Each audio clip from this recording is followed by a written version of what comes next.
So while running an application, so we might face this problem, like address is already in use. So this application was running on port 3000.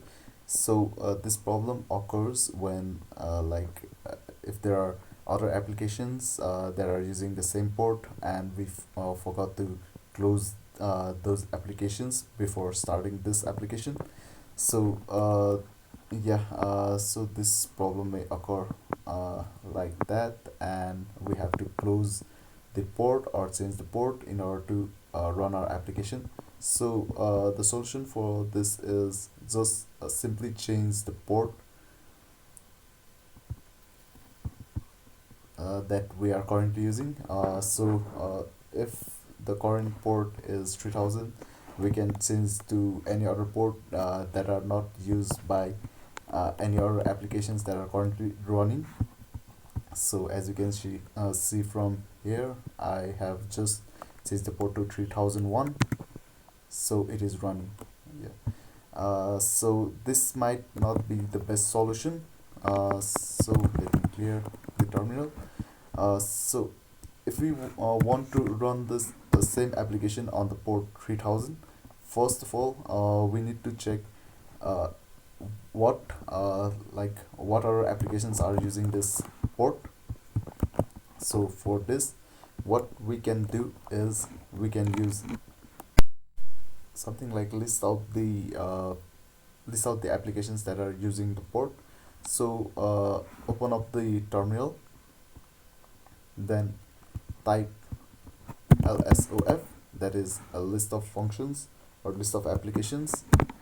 That's TCP, they are using port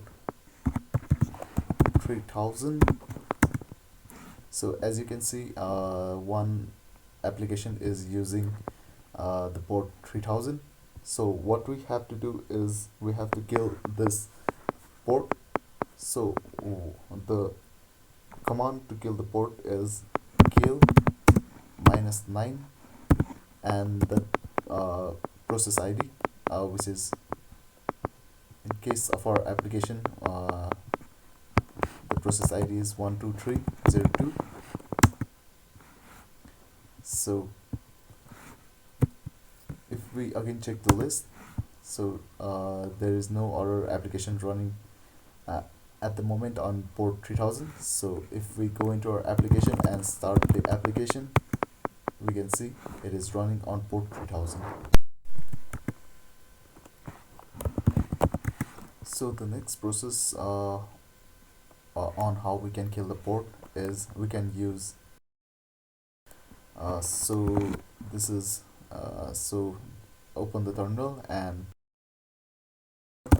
that's K, that is to kill the port, and we can do is type in the port number as /TCP.